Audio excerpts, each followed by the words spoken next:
Napenda nichukue nafasi hii kushirikisha jamii kuwa ofisi ya mkurugenzi ya mawasiliano ya Ikulu iliwahabarisha wananchi kuwa maaskofu wetu walikutana na Mheshimiwa Rais wa Jamhuri ya Muungano wa Tanzania, na katika mazungumzano yale waliongea vitu vizuri kwa ajili ya nchi yetu.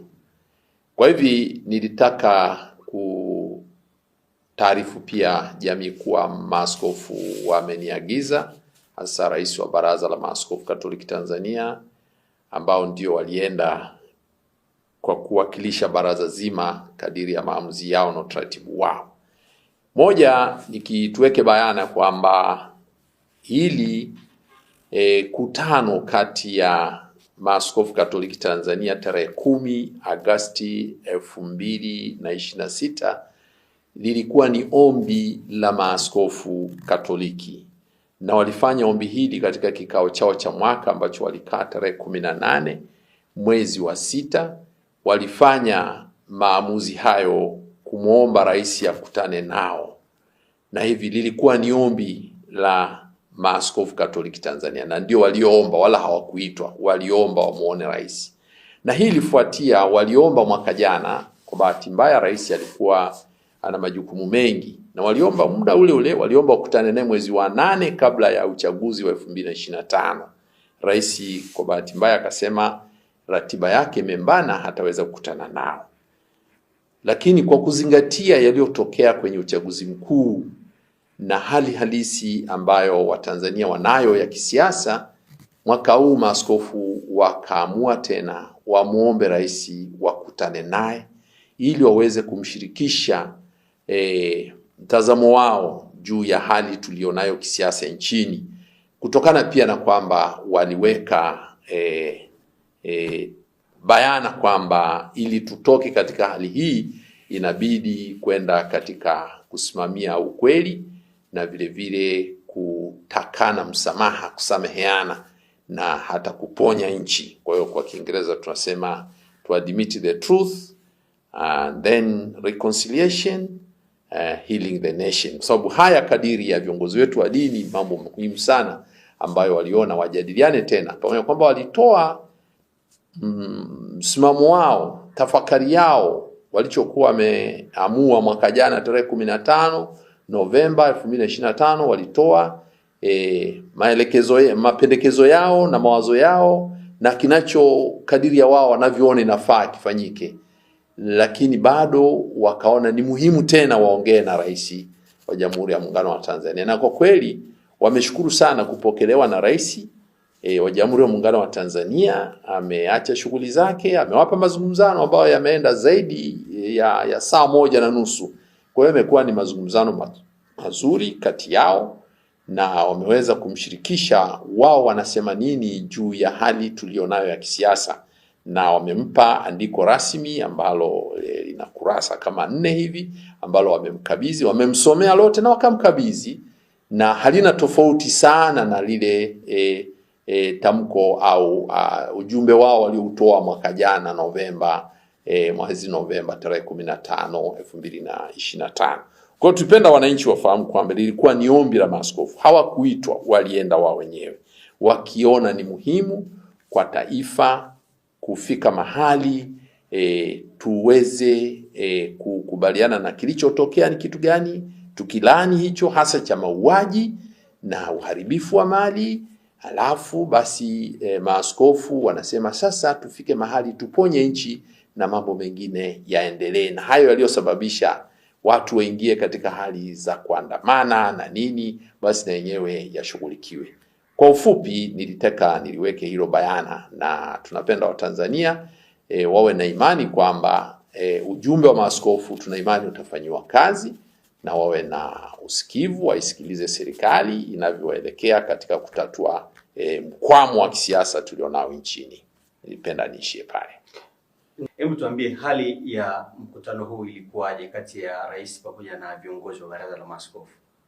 Kwa kweli hali ilikuwa nzuri kuzingatia kwamba rais mwenyewe ameridhia. Walipomwandikia barua walimpendekezea na tarehe, tunaomba tukutane na wewe Mheshimiwa Rais tarehe 10 mwezi wa 8. Akaridhia, akasema karibuni viongozi wetu wa kiroho mfike hiyo tarehe, na tukafika. Tukapangiwa na saa kuanzia saa 5, na kweli mazungumzo ya mengi. Tumeingia pale kuanzia saa 5, tumetoka saa 7 na kitu. Kwa kwamba mazungumzo ni wazi, yachukua saa 1 na kitu, na aliwasikiliza kwa makini na akawapa mawazo yake, na baada ya pale akaonyesha kwamba lazima washirikiane katika kuifanya nchi iweze kutoka katika mkwamo uliopo. Watu wako kwenye masikitiko, lazima wafike mahali watu watoke kwenye masikitiko. Na haya yataongozwa, maaskofu wetu wamesisitiza lazima yaongozwe na ukweli, alafu kusameheana, reconciliation na kuponya nchi. Kwa hivi mapokezi yalikuwa ya kindugu kabisa. Ni viongozi, huyu ni mkuu wa nchi, yeyote anapoapishwa lazima tumtii. Kiongozi anapoapishwa lazima tumtii.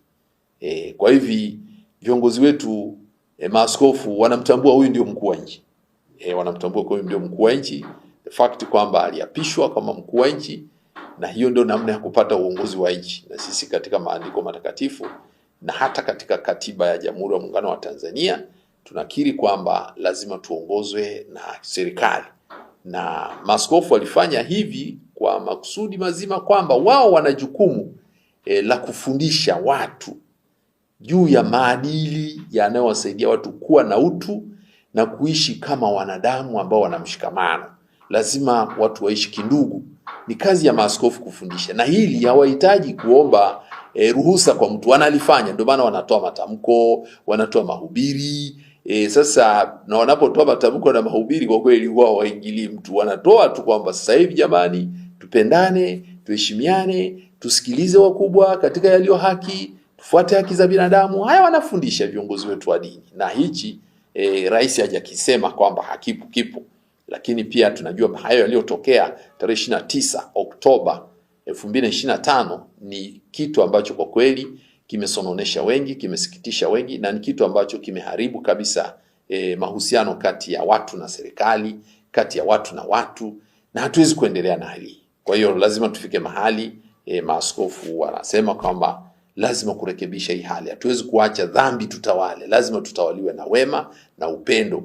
Na hivi maaskofu wametimiza jukumu lao hilo, na katika kufundisha ibara ya 19 ibara ndogo ya 2 inatamka bayana kazi ya kueneza mafundisho ya dini, yale ambayo watu wanapaswa kuyashika ili waishi vizuri, ni kazi ya dini yenyewe. Serikali itajihusisha kwenye hayo. Kwa hiyo hayo yako bayana kabisa. Ndio maana hili waliloenda ni kama la kuona kwamba anayepaswa kusimamia haya ni nani. Wao walishafundisha tarehe 15 Novemba 2025 walitamka kitu gani kifanyike. Ni kama walikuwa wanafundisha. Kwa sababu alihusisha hayo na mafundisho ya dini. Mafundisho yao ya dini wanayoyasimamia. Lakini baada ya pale sasa yatatekelezwa lini? Ndio wanaanza sasa kuona wenye mamlaka ni serikali, wao hawana mamlaka. Lazima serikali ndio itusaidie kutekeleza hayo na kusimamia hayo. Na wenyewe ndio waliapa kuyasimamia hayo kadiri ya katiba yetu ya Jamhuri ya Muungano wa Tanzania. Alafu hili ni swala ambalo vile vile Watanzania lazima kuelewa kwamba tarehe 14 mwezi wa 6 mwaka 2023 Baraza la Usalama wa Taifa la Umoja wa Mataifa lilihimiza sana viongozi wa dini kushirikishwa katika kuhimiza kurejesha amani duniani kwa kusimamia haki. Wanasema ni imani kwa ajili ya kuheshimu haki za binadamu. Yaani viongozi wa dini wasimamie pia na wafundishe pia namna gani haki za binadamu zinatuunganisha dunia kwa kama ndugu, na hivi kufuta migongano isiyo lazima katika jamii, kufuta vurugu, maugomvi na vita na kadhalika. Kwa hivyo viongozi wa dini wanatambulika katika Umoja wa Mataifa kwa mujibu wa hilo azimio la mwaka 2023 la Baraza la Usalama la Umoja wa Mataifa. Ni azimio namba 2686, liko bayana, ukienda kwenye mtandao utalikuta, linahimiza viongozi wa dini wana jukumu gani katika hilo. Kwa hivi maaskofu wetu pia wanatambua jukumu walilonalo katika jamii ya kimataifa, na kuna vitu ambavyo havigusi wa Katoliki tu. Hivi uhai wa mtu uliopotezwa mwaka jana ni uhai wa binadamu ambaye ni mtoto wa Mungu, na binadamu yeyote yule ni mtoto wa Mungu, awe mwema awe mwovu, ni mtoto wa Mungu, na aliye mwovu anahitaji kujirekebisha ili aweze kuwa katika mpango wa Mwenyezi Mungu. Kwa hivi mazungumzo na rais alitambua kabisa kwamba viongozi wa dini wana nafasi yao katika kutoa ushauri, pamoja kwamba mamlaka yako kwenye serikali, maamuzi yako serikalini, lakini bado wana nafasi ya kufundisha, ushauri, na hivi hata kumwomba Mungu basi kwa pamoja hayo ya kibinadamu yasindikizwe pia na matashi ya Mwenyezi Mungu. Kwa hiyo mahusiano yalikuwa mazuri sana kwenye hicho kikao. Nakushukuru sana baba. Nimeona dhamira ambayo mkurugenzi wa mawasiliano ya Rais Ikulu ambaye ameandika kwamba mazungumzo haya yalilenga kuimarisha ushirikiano kati ya serikali na TEC, kujadili masuala mbalimbali ya kitaifa yanayoigusa jamii yakiwemo ya kisiasa, amani na maendeleo, pamoja na kuimarisha amani, mshikamano na kujenga mustakabali mwema wa taifa. Hili ni jambo zuri kabisa Father. Hauoni kama hapa serikali tayari imeanza kupiga hatua kwa ajili ya kushughulikia yale masuala ambayo yalijitokeza huko nyuma? Ni wazi, ni hatua moja. Katika kutekeleza kitu lazima kuanze hatua. Maaskofu wanafanya kitu wanachoita mazungumzano, dialogue. Ndio kazi yetu tulionayo. Sisi tunafanya engagement, yani tunafanya mazungumzano katika kuhakikisha kwamba kitu fulani kama akiendi.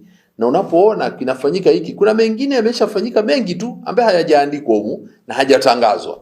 Viongozi wetu, maaskofu wetu wana namna nyingi sana za kuhakikisha kitu fulani ili kiondoke, tatizo liloko katika nchi liondoke, lazima kutumia mbinu mbalimbali. Wakati mwingine si lazima kulitangaza. Ndio maana maaskofu wakati wanaenda kule hawakutangaza na wala, lakini kwa sababu serikali iliona muhimu kutaarifu wananchi, basi ndio wameelekeza pia na sisi tutoe ufafanuzi kidogo juu ya haya ambayo watu wanasema. Nia ya serikali hii ni hatua moja, tunakiri, tunakubali ni hatua moja. Lakini sasa watu wanachotegemea sasa hivi ni kuona watu wameuawa mwaka jana tarehe 29 mwezi wa 10 mwaka 2025, na siku 2 au 3 baada ya hapo wameuawa waliokuwa naandamana, wameuawa waliokuwa majumbani. Sasa hili kukiri kwamba lilikuwa ni tendo ovu, tusubiri mpaka lini? Ndio wanauliza maaskofu, kwa nini msifanye hivi ili watu tuache kwa kaangaika tunasubiria kukutana tuombane msamaha? Kwa nini mmoja asisimame aseme tusameheane na tunaomba tusamehewe? Na viongozi wa dini wanapata sasa nafasi hapo kwanza kusema jamani tusameheane, kwa sababu huwezi kusamehe bila mtu kuomba radhi. Lakini zimeundwa tume mbalimbali ikiwemo tume ya kwanza ambayo ilichunguza tukio hili zima, na imeundwa tena tume ya pili hivi sasa ambayo huenda imepewa muda wa miezi 5, huenda ikaja na taarifa ambayo pengine ikawa ni mwanzo mzuri wa kuweza kujua ni nani alifanya nini na ambaye anatuhumiwa hawezi kuwajibika kutokea pale. Hii hairidhishi kwa maaskofu? Ni hatua moja katika kutafuta ukweli au kujiridhisha na ukweli. Lakini vile vile hizo ni mikakati ya serikali imeweka. Lakini katika kutoka katika hali tulionayo, ni serikali peke yake inapaswa kufanya. Wananchi ambao ndio wamedhuriwa wameshirikishwaje katika hilo? Na sisi tunakubali hizo tume zinahitajika. Lazima ukweli ufahamike, ukweli uwekwe vizuri na vitu viwe wazi, kuwe na utawala wa sheria ndani yake, kusiwe na na maaskofu wetu katika andiko lao lile la Novemba waliweka bayana kabisa kwamba watu waliuawa sehemu mbalimbali za nchi. Na watu walipouawa sehemu mbalimbali za nchi, ni kitu gani hicho kilifanyika kwa mtindo huo? Tarehe 29 ile watu wameuawa Mwanza, Dar es Salaam, Arusha, Mbeya, mauaji makubwa ya kutisha. Sasa kitu kama hiki, pamoja na tume zinachunguza na tume imetamka wamefanya hivi, lakini na hii sasa inakuja kuchunguza waliohusika. Lakini tunaangalia waliohusika kuhamasisha labda maandamano, tumesikia hilo, lakini waliohusika kuua umesikia wanatamkwa. Walioua, waliobeba mabunduki na kuua kwa risasi za moto umesikia. Sasa vitu kama hivyo ndio tunasema sasa hapa lazima tufike mahali tuongee kama Watanzania. Hatuhitaji kuja kuongozwa na mtu sawa, hiyo tume itafanya kazi yake, tunashukuru. Labda kama serikali inaona ndio njia pekee, basi watu tuombe basi wananchi wasikilize serikali yao. Lakini vile vile wananchi wasikilizwe wenyewe wangependaje. wangetaka kitu kiendeje vile vile. Lazima hivyo vile. Kwa mfano watu walipendekeza, tumeona ilipotokea matatizo kama haya kule Afrika Kusini, haya matatizo sio ya kwanza duniani. Yalishatokea Kenya, alienda Kofi Annan na Mkapa, kuleta watu kutoka kwenye mkwamo wa kisiasa. Imetokea huko Afrika Kusini, walienda kina Nyerere, kina nani, walitoka huko Nyayo, kina Nelson Mandela ambao walikuwa serikalini, serikali, National Party, chama cha upinzani nani. Sasa haya yote yanapaswa kutumika pia na nchi zingine zilizotokea. Inakuja kwa mtindo ambao tunasema basi ni jambo zuri. Kama serikali yetu inaona hii inatosha, basi waambie wananchi mwe na uvumilivu, tutafanya, tusubiri. Kwa hiyo maaskofu sio kwamba wanapinga mikakati iliyowekwa, lakini wanataka kusema kwamba sasa hivi tumeambiwa itachukua miezi mingapi? 5. Kwa tukae miaka 5 tukisubiri neno la samahani. Hivi hatujui kweli aliyehusika kubeba bunduki na kuua watu mchana kweupe na usiku walioenda kuua na mchana wengine walienda kuua majumbani au kuonekana. Kwa taarifa yako tu nikwambie, sisi tuna mapadi ambao wamepoteza baba zao, wameuawa ndani ya nyumba. Padi moja jimbo fulani na mwingine jimbo fulani, baba apelekwa kule, ameenda pale amepigwa risasi, mzee mgonjwa anakunywa chai sebuleni pale, barazani kapigwa risasi pale. Mwingine baba yuko sebuleni kapigwa risasi pale. Ama padi wanalia kweli kweli, wamepoteza. Na padi mwingine alikuwa padi kijana kabisa na miezi 3 ya upadri. Sasa nafikiri vitu kama hivi baba vinapokuwa vimetokea, watu wanaumia, wanasema sasa si Ukristo wetu na maana gani kama tuombani msamaha? Kwa sababu maaskofu wanachosisitiza daima, wenyewe wanachosisitiza ni hiki walichokitamka. Kwanza tukubaliane kwamba kulikuwa na ukweli, alafu tuombane msamaha, twende mbele. Kwa maana hiyo mtu yoyote yule ambaye anataka kufahamu kiu ya maaskofu kukutana na rais wa Tanzania iliisha vipi, anatakiwa ajue ni kipi hasa ambacho maaskofu walikipeleka kwa rais. Maaskofu wamesisitiza juu ya ujumbe wao walioweka hapa mwaka jana tarehe 15 Novemba, ndicho walichosisitiza. Tukiri ukweli kwa wananchi, tuombe msamaha wananchi kwamba tulikosea, si ambao ni viongozi labda au wawakilishi wetu walikosea, basi tuombane msamaha kama Tanzania. Na viongozi wa dini msaidie watu kupatana, kwa sababu kazi ya dini kupatanisha watu na Mungu, kupatanisha watu kati yao. Na mwisho wa siku hatuwezi kuishi bila kusameheana. Hili ni tofauti kabisa na mnaloliita ninyi si maridhiano. Hii ni kitu tofauti. Kusameheana na maridhiano vitu vili tofauti. Reconciliation na maridhiano vitu vili tofauti. Sisi hatugombani nani atawale. Sisi tunamtawala tayari, yupo rais, yupo anatawala. Sasa kama mnataka nyinyi kuanzisha utaratibu mwingine wa kutawala, hayo ni mambo yenu kwa wanasiasa, mtajua huko. Lakini sisi tunataka wananchi kwa hili ovu lilofanyika ambalo tumelilani sisi kanisa Katoliki. Wakristo wote tumelilani, raia wengi wenye nia njema, mataifa ya nje yanayoheshimu haki za binadamu. Sababu Tanzania sio kisiwa baba. Tanzania ina heshima kubwa sana kwa Afrika kwa kueneza haki za binadamu. Haki za binadamu, na zilipovunjwa haki za binadamu tangu miaka ya 70, Tanzania ilikuwa inajiweka mstari wa mbele kabisa kulaani uvunjaji wa haki za binadamu. Ililani ubaguzi wa rangi Afrika Kusini. Ukipewa mifano, Tanzania ilivyosimama kidete ikasema sisi msipomuondoa serikali ya Afrika Kusini kwenye Umoja wa Nchi za Madola, sisi hatutajiunga. Tunajiondoa. Kwa hiyo ilibidi, kwa sababu gani? Huyu analeta siasa za ubaguzi wa rangi na anawanyanyasa wasio weupe, wale wazungu walinyanyasika. Miaka ya 60 ilibidi serikali ya Afrika Kusini itoke kwenye Umoja wa Nchi za Madola.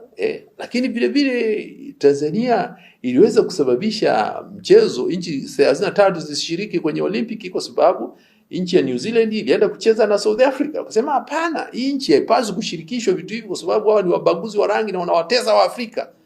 Tanzania ikaungwa mkono na nchi 23 kwa sababu sisi tulikuwa na wakati wetu na Philbert Bayi, bingwa wa mbio na nini. Kwa hiyo Tanzania imesimamia sana haki za binadamu. Sasa kama alifanyika kwa kuhimiza haki za binadamu katika mataifa mengine, maaskofu wanasema haya pia yafanyike ndani ya nchi yetu. Sasa tuseme kwamba hiki kitu hakikuwa kizuri na tufike mahali, na wamejifunza, maaskofu wamejifunza kwenye nchi zingine, wameona nchi zingine zilitoka kwenye mkwamo kwa njia ya watu kukiri ukweli na kusameheana. Ndivyo watu walivyofanya, lakini hawaweki serikali itumie utaratibu. Serikali yenyewe labda imeona utaratibu wa hizo tume unatosha, basi tunasubiri tuone matokeo yake. Lakini rais pia alitamka kwamba kilichotokea hakipaswa kutokea na hakipaswi kutokea tena.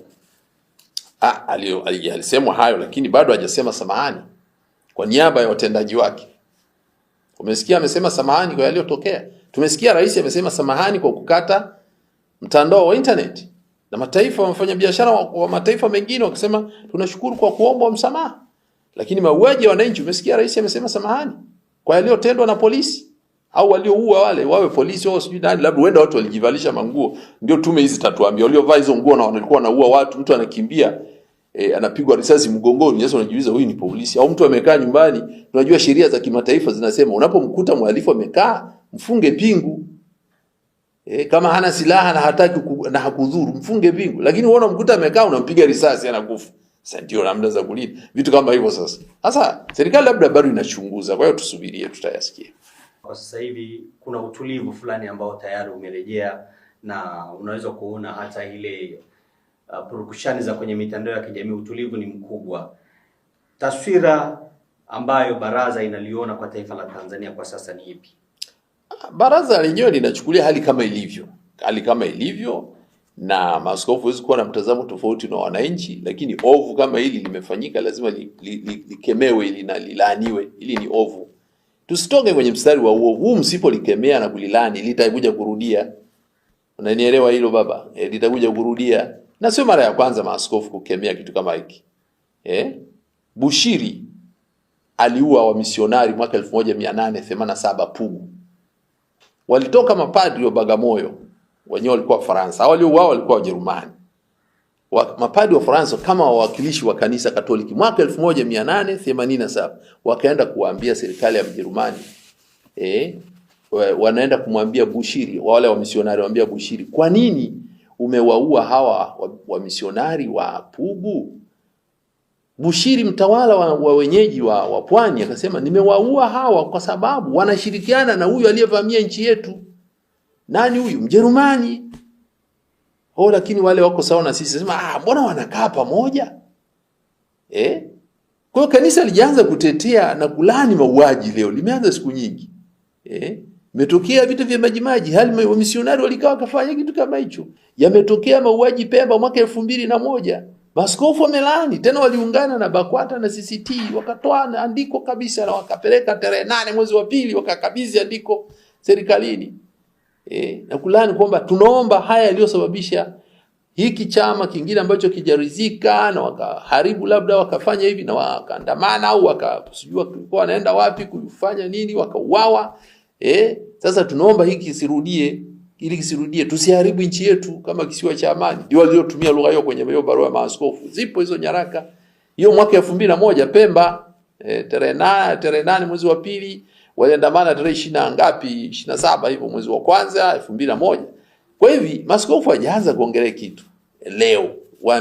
Sisi kama Wakristo tuna historia ya hayo mambo yametokea, na daima, na sio hapa tu, yanatokea sehemu mbalimbali, na tunafanya kwa sababu ni jukumu letu kuambia uovu huu haupaswi kufumbiwa macho. Lazima ulaaniwe na ukataliwe na urekebishwe, na kwa sababu kuna watu wamejeruhiwa waponywe, na kwa sababu wale jeruhiwa ni Watanzania wote, tuponye Watanzania wote, tuponyane. Na kwa sababu ni kosa tumelifanya Watanzania wote, basi tukiri tumekosa, tumwombe hata Mungu msamaha aliyeumba hao watu tukawaua. Tuombe msamaha. Kwa hiyo ni kitu cha namna hiyo. Kwa hiyo hali ya kusema kuna utulivu, watu wanaweza kuwa na utulivu lakini watu wana hofu. Nadhani umeona vijana wanavyokuwa huko, nadhani umeona mahali fulani vijana wanaulizwa, unaona vijana ambao kuna watu wanaweza kakawa na hofu, hawajiamini. Kuna dalili, walau una dalili za kuimprove. Kwa mfano watu walikuwa wanatekwa, wanauawa, walau sasa hivi unasikia watu wanakamatwa na wawekwa ndani, kwa kwamba wengine wanaonekana wanateswa sana, lakini walau ndugu zao wakienda mahabusu wanawakuta. Kwa tunaposema hiyo kuna improvement, hatujakataa. Sasa aliyekuwa anateka ni nani? Hapo ndio utajiuliza sasa. Walau sasa hivi unasikia mtu amepotea, lakini unaambiwa amekutwa yuko mahabusu. Lakini zamani anapotea umuone. Kuna watu umesikia wamepotea uonekana. Amepotea unakuta ameuawa, yuko amechomwa na tindikali. Anauza tindikali Tanzania, maduka hatuyajui yako wapi. Sasa unaona vitu kama hivyo. Nilikuona pia ukiwa na spika wa bunge la Tanzania tarehe za nyuma kidogo. Ajenda ilikuwa ni ipi? Ilikuwa ni makutano ya kiofisi ama ni ya kirafiki? Spika alikuja kutuona. Kwa kweli lengo lao ni kuona kwamba tutokeje katika hali hii. Spika alikuwa na ujumbe tutokeje, na kwa sababu yeye ni mwakilishi wa muhimili mwingine, basi tulishirikishana kadiri ya muhimili wake. Kama baraza niambia maaskofu wamesimama hivi. Kwa taarifa yako tu kwamba maaskofu wetu wametuma timu kwenda kujifunza Kenya na kujifunza Afrika Kusini. Kwa hiyo tunajua wenzetu walifanyaje, ndio akamshirikisha labda tungeweza kutoka tukifanya 1, 2, 3 katika hali hii. Na spika alitoa ushauri mzuri sana, sema waambie maaskofu ofisi yangu iko wazi, mapendekezo yao yoyote tunawakaribisha na hivi na vile. Na alitoa matumaini makubwa kwa maaskofu. Kwa kweli spika alitoa matumaini, lakini kwa sababu ilikuwa mazungumzo ya yeye na maaskofu kwa yote aliyekuepo ofisini, kwa hiyo ni vizuri tu kuona kwamba mazungumzo yalikuwa mazuri na ni mwelekeo katika kuona kwamba tunazingatia pia vigezo vya kimataifa katika kutoka katika hali kama hii. Kwa maana hiyo nitakuwa sikosei nikisema kwamba serikali inafanya jitihada kubwa za kushirikiana na baraza la maaskofu kuhakikisha kwamba wanatafuta njia ya kutoka katika mkwamo. Ni wazi serikali inatukaribisha sisi nyakati zote, kiacha ile ya speaker, zote zingine tumeenda sisi, tumeomba sisi kukutana nao, tumeongea sisi. Kwa mara ya kwanza speaker tu ndio alikuja kutuona na mawaziri kadhaa walikuja.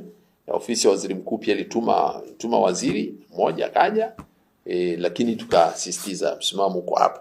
Maaskofu wameshatoa msimamo ni hapa. Tuwezi kutoka pale. Tumeingia na ofisi nyingine. Maaskofu wamejitahidi kuona hizo, lakini hatuwezi kutatua tatizo kwa maaskofu kuongea na serikali. Ni wananchi kutendewa haki zao. Unajua haki za binadamu baba zinadili na utu wa mtu. Na imani ya Mtanzania iko kuona mwananchi yeyote, hata yule wa ngazi ya chini kabisa, anaheshimika kwa utu wake, kutendewa haki zake.